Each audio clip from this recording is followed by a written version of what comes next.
Assalamualaikum warahmatullahi wabarakatuh. Bismillahirrahmanirrahim. Alhamdulillahirabbil alamin. Wassalatu wassalamu ala asrofil anbiya'i wal mursalin sayyidina wa maulana Muhammadin wa ala alihi washabihi ajmain. Amma ba'du. Segala puji bagi Allah Tuhan semesta alam, rahmat dan keselamatan semoga terlimpahkan atas paling mulianya Nabi dan Rasul, juga atas keluarga dan para sahabat, serta kepada yang mengikuti mereka dalam kebenaran sampai hari kiamat adapun setelahnya. Di sini saya akan mempresentasikan judul perbedaan pandangan ulama mengenai jeda dalam wudhu. Perbedaan pendapat ini muncul karena adanya interpretasi yang berada terhadap dalil-dalil yang ada dalam agama. Pertama, mari kita bahas mengapa perbedaan pendapat ini muncul. Dalam Islam, wudhu adalah salah satu ibadah yang harus dilakukan sebelum melaksanakan sholat. Terdapat beberapa langkah dalam wudhu, seperti mencuci wajah, tangan, lengan, mengusap kepala, dan mencuci kaki. Namun, ada perbedaan pendapat di kalangan ulama mengenai apakah perlu ada jeda atau waktu tertentu antara setiap langkah dalam wudhu. Beberapa ulama berpendapat bahwa tidak perlu ada jeda antara langkah-langkah wudhu. Mereka berpegang pada dalil-dalil yang menunjukkan bahwa Rasulullah SAW dan para sahabatnya tidak melakukan jeda dalam wudhu. Mereka berpendapat bahwa wudhu dapat dilakukan secara kesinambungan tanpa membutuhkan jeda waktu antara setiap langkah. Namun, ada juga ulama yang berpendapat bahwa perlu ada jeda atau waktu tertentu antara langkah-langkah wudhu. Mereka berpegang pada dalil-dalil yang menunjukkan bahwa Rasulullah SAW dan para sahabatnya ada yang melakukan jeda dalam wudhu. Mereka berpendapat bahwa ada hikmah dan manfaat dalam melakukan jeda antara setiap langkah wudhu, seperti memberikan kesempatan bagi tubuh untuk merasakan kesucian dan khusyuk dalam beribadah. Perbedaan pendapat ini muncul karena adanya variasi dalam pemahaman dan interpretasi terhadap dalil-dalil yang ada. Beberapa ulama menganggap dalil-dalil yang menunjukkan tidak adanya jeda dalam wudhu sebagai dalil yang lebih kuat, sementara yang lain menganggap dalil-dalil yang menunjukkan adanya jeda sebagai dalil yang lebih kuat. Ini adalah contoh bagaimana interpretasi dalam dalil agama dapat berbeda di kalangan ulama. Ijma, kesepakatan. Ijma atau kesepakatan para ulama menyatakan bahwa jeda ringan tidak membatalkan wudhu. Artinya, jika terjadi jeda sebentar antara dua gerakan dalam wudhu, wudhu tetap sah dan tidak perlu diulang. Namun, terdapat perbedaan pendapat di kalangan ulama mengenai jeda yang lebih lama. Pendapat ini didasarkan pada pemahaman bahwa jika jeda antara dua gerakan dalam wudhu tidak terlalu lama dan tidak mengganggu kesinambungan proses wudhu, maka wudhu tetap dianggap sah. Para ulama yang berpegang pada pendapat ini menganggap bahwa jeda ringan dalam wudhu tidak melanggar prinsip-prinsip dasar yang harus dipenuhi untuk mempertahankan kebersihan dan kesucian. Namun perlu dicatat bahwa terdapat perbedaan pendapat di kalangan ulama mengenai jeda yang lebih lama antara langkah-langkah wudhu. Beberapa ulama berpendapat bahwa jika terdapat jeda yang lebih lama, misalnya karena terjadi percakapan atau gangguan lainnya, maka wudhu perlu diulang. Perbedaan pendapat ini muncul karena adanya variasi dalam interpretasi terhadap dalil-dalil yang ada serta pemahaman terhadap prinsip-prinsip wudhu. Beberapa ulama menganggap bahwa jeda yang lebih lama dapat mempengaruhi kesinambungan dan kesucian wudhu, sehingga perlu diulang untuk memastikan kebersihan yang maksimal. Sementara itu, yang lain berpendapat bahwa jeda yang lebih lama masih dapat dianggap wudu sah selama tidak melanggar prinsip-prinsip dasar.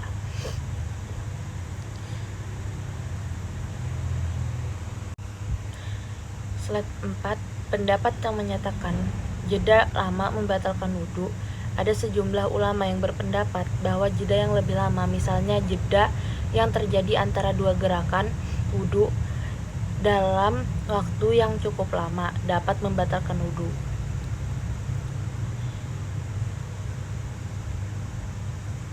Pendapat ini dianut oleh sejumlah ulama yang meliputi Umar bin Khattab, Abdullah bin Umar, Sa'id bin Musayyib, Atta, Taus, Hasan al-Basri, An-Nahai, Sufyan as-Sauri, Ahmad, Daud, dan Ibnu al-Munzir. Para ulama yang berpendapat demikian didasarkan pada pemahaman mereka terhadap dalil-dalil agama dan mempertimbangkan hukum yang mereka anut. Mereka menginterpretasikan dalil-dalil tersebut sebagai indikasi bahwa jeda yang lebih lama antara dua gerakan wudu dapat membatalkan kebersihan dan kesucian wudu itu sendiri. Pendapat ini muncul karena adanya pertimbangan bahwa jeda yang lebih lama dapat mempengaruhi kesinambungan dan kesucian wudu. Para ulama berargumen bahwa wudu harus dilakukan dengan khusyuk dan penuh perhatian, dan jeda yang lama dapat mengganggu kesinambungan proses wudu serta mengurangi rasa khusyuk dalam beribadah. Selain itu, para ulama ini juga merujuk pada hadis-hadis yang menunjukkan bahwa Rasulullah Shallallahu Alaihi Wasallam dan para sahabatnya melakukan wudu dengan tanpa jeda yang lama. Mereka berpendapat bahwa tindakan Rasulullah Shallallahu Alaihi Wasallam dan para sahabat merupakan contoh yang harus diikuti dalam menjalankan ibadah wudu. Slide 5, pendapat yang menyatakan jeda lama tidak membatalkan wudu. Di sisi lain terdapat juga ulama-ulama yang berpendapat bahwa jeda yang lebih lama tidak membatalkan wudu, asalkan jeda tersebut diiringi dengan mualah atau kesinambungan. Artinya, jika terdapat jeda yang lebih lama antara dua gerakan wudu, tetap sah jika gerakan-gerakan tersebut masih berhubung langsung satu sama lain. Para ulama yang berpendapat demikian antara lain yaitu Ibnu al-Munzir, Qatadah, Rabi'ah, Al-Auza'i, Laits, dan Ahmad. Pendapat mereka didasarkan pada pemahaman mereka terhadap dalil-dalil agama dan pertimbangan hukum yang mereka anut.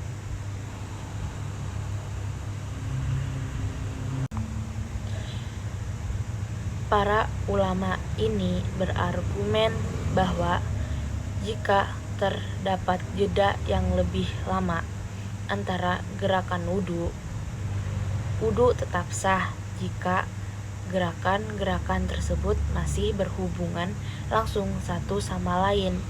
Artinya, meskipun terdapat jeda waktu yang lebih lama, namun jika antara gerakan-gerakan tersebut masih terdapat keterkaitan langsung, maka wudu tetap dianggap sah. Pendapat ini muncul karena para ulama ini menginterpretasikan dalil-dalil agama sebagai indikasi bahwa wudu dapat dilakukan dengan kesinambungan dan mualah, yaitu hubungan yang terjalin secara langsung antara gerakan-gerakan wudu. Dengan demikian, jeda yang lebih lama tidak akan membatalkan wudu selama kesinambungan dan mualah tersebut tetap terjaga. para ulama ini juga mempertimbangkan bahwa dalam praktik sehari-hari terkadang terdapat gangguan atau kebutuhan mendesak yang memerlukan jeda yang lebih lama dalam wudu. Oleh karena itu, mereka berpendapat bahwa wudu tetap sah selama jeda tersebut diiringi dengan mualah atau kesinambungan. Pada slide ke-6, kita akan membahas pendapat Malik mengenai jeda dalam wudu yang menjadi perdebatan di kalangan ulama. Pendapat Malik tentang jeda dalam wudu memang menjadi perdebatan di kalangan ulama. Terdapat beberapa riwayat yang menyatakan bahwa Malik berpendapat bahwa jika terjadi jeda dalam wudu karena adanya uzur atau keadaan darurat, maka jeda tersebut diperbolehkan dan tidak membatalkan wudu. Uzur atau keadaan darurat yang dimaksud dapat mencakup situasi-situasi seperti adanya gangguan yang memerlukan perhatian, kebutuhan mendesak yang harus diatasi, atau kondisi kesehatan tertentu yang memerlukan jeda dalam wudu.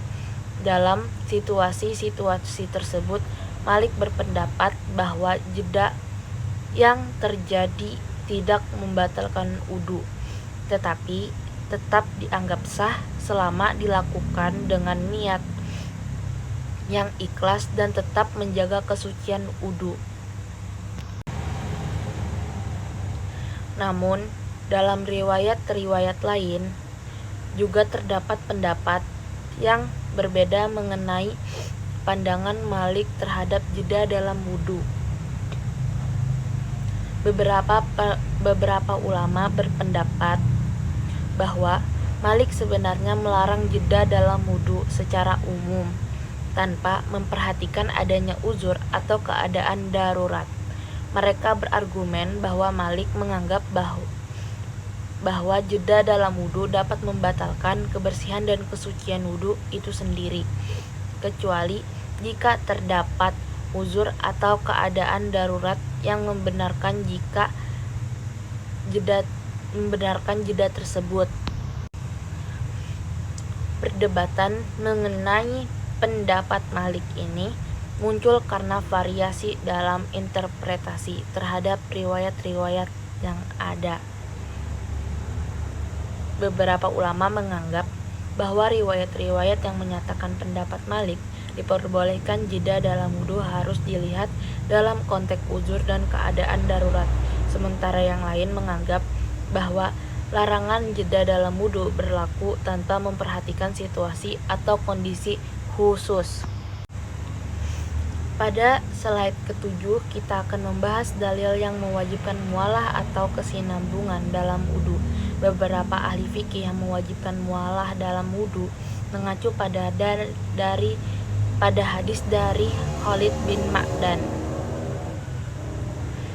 Hadis tersebut menyatakan bahwa setiap gerakan dalam wudu harus diikuti secara langsung oleh gerakan berikutnya tanpa jeda yang lama. Para ulama yang berpendapat demikian menganggap bahwa mualah ini menjadi kewajiban dalam menjalankan wudu.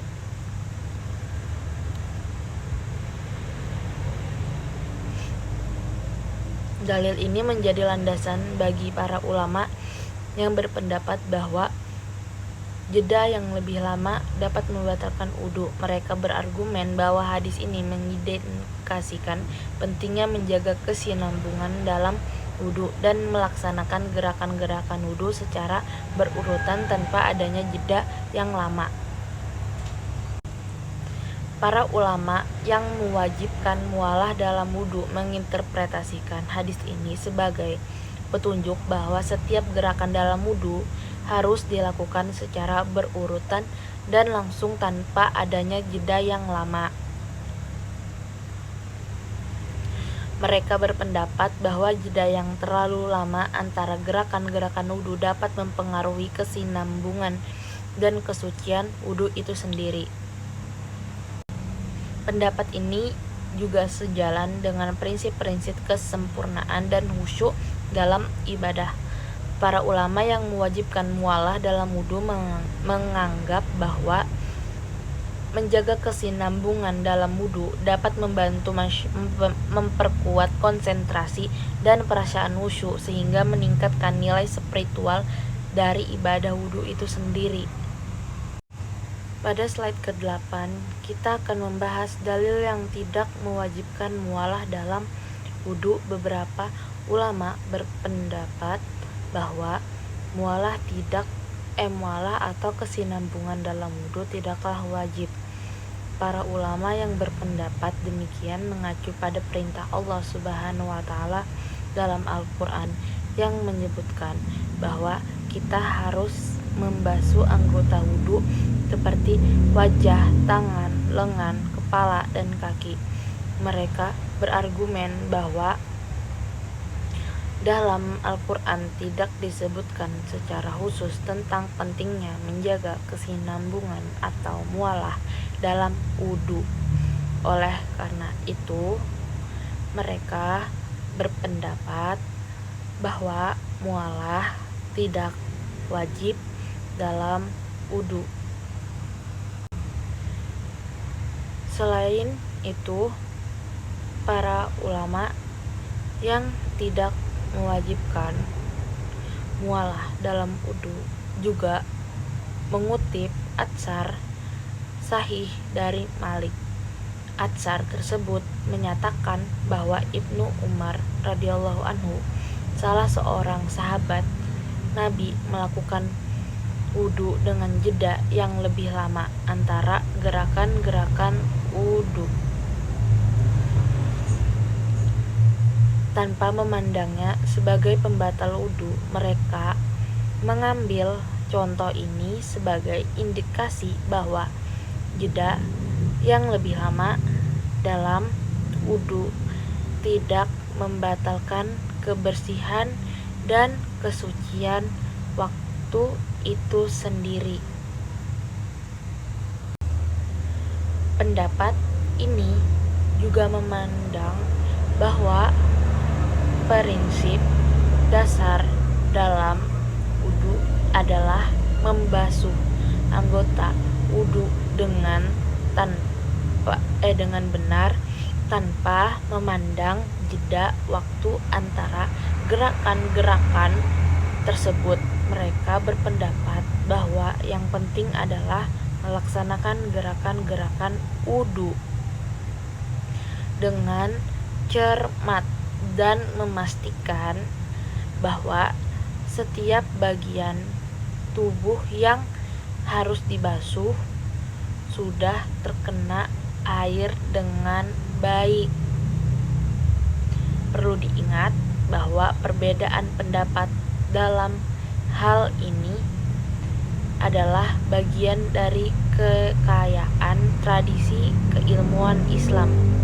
Setiap individu memiliki kebebasan untuk memilih pendapat yang sesuai dengan keyakinan dan pemahaman mereka selama menghormati perbedaan pendapat yang ada.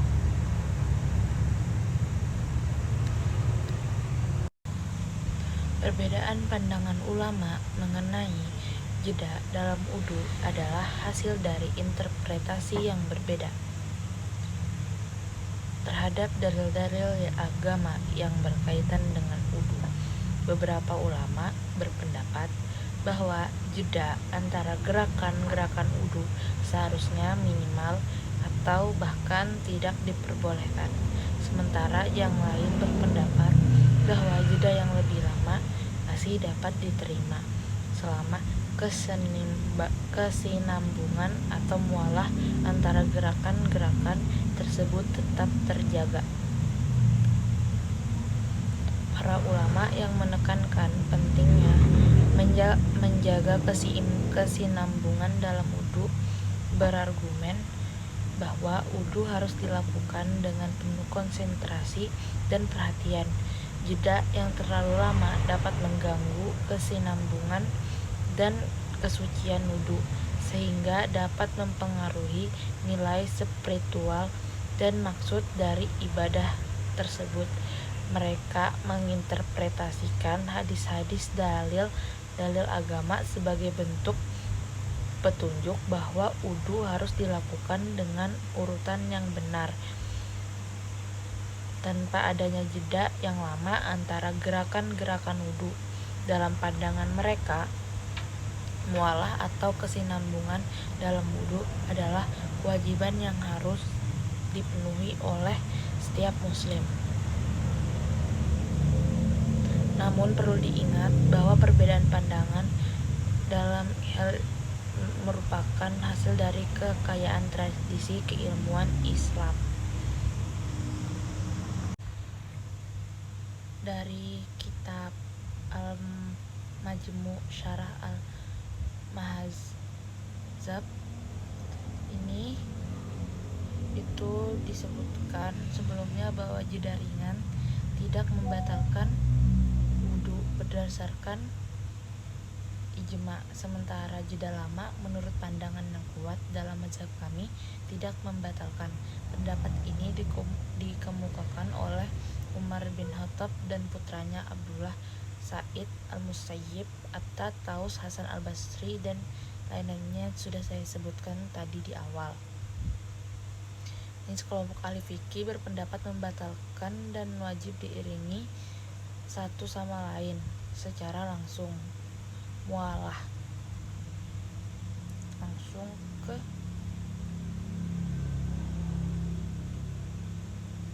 penjelasan.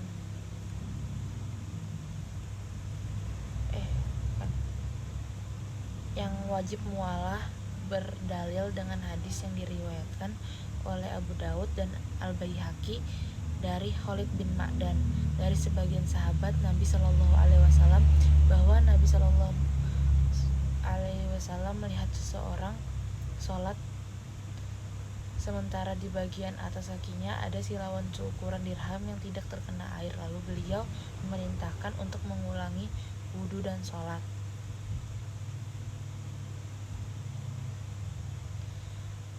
Seseorang berwudu lalu meninggalkan seukuran kuku di kakinya atau tidak terbasuh air. Ketika Nabi Shallallahu Alaihi Wasallam melihatnya, beliau bersabda, "Kembalilah, perbaiki wudumu." Orang itu lalu kembali dan setelah itu sholat. Hadis riwayat Muslim. Diriwayatkan dari Umar secara mauquf, ia berkata kepada orang yang melakukan tindakan serupa, "Ulangi wudumu."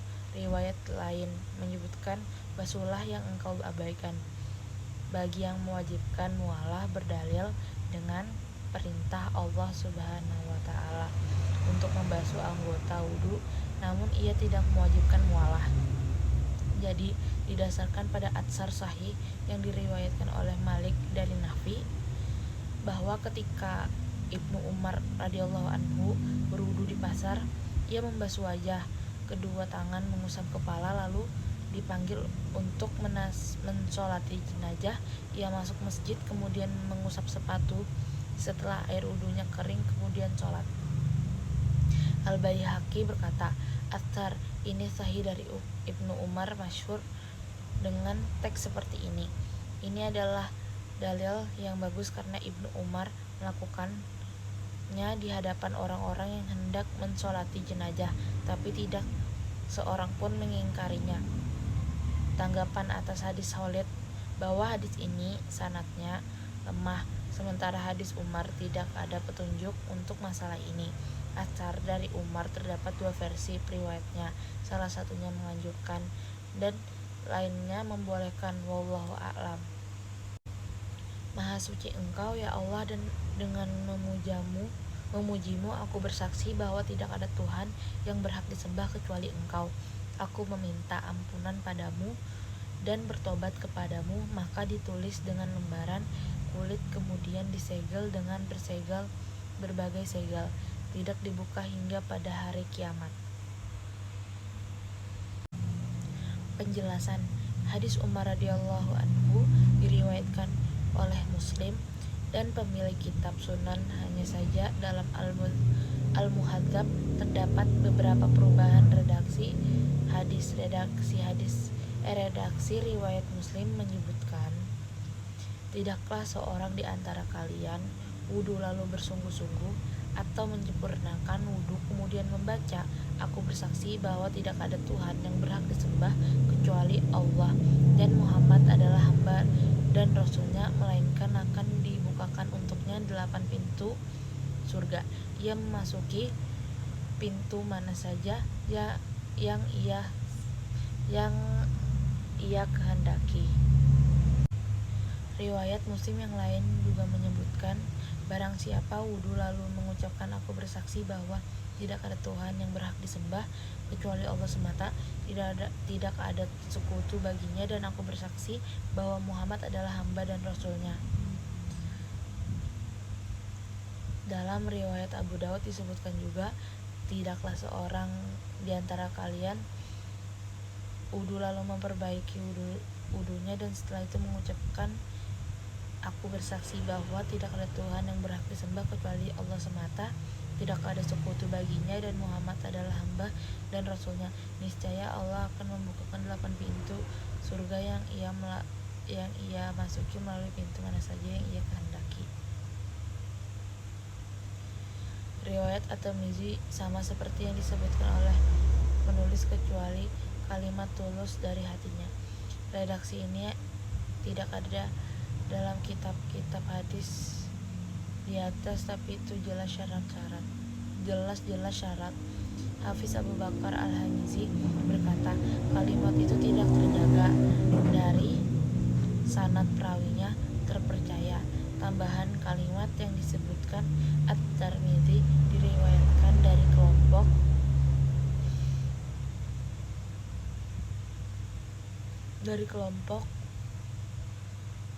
sekelompok sahabat selain Umar. Anas meriwayatkan dari Nabi SAW, beliau bersabda, barang siapa wudhu lalu memperbaiki wudhunya dan setelah itu mengucapkan aku bersaksi bahwa tidak ada Tuhan yang berhak disembah kecuali Allah semata, tidak ada sekutu baginya, dan Muhammad adalah hamba dan Rasulnya, niscaya dibukakan baginya 8 pintu surga melalui pintu mana saja yang ia kehendaki. Hadis riwayat Ahmad dan Ibnu Majah dengan sanad dhaif.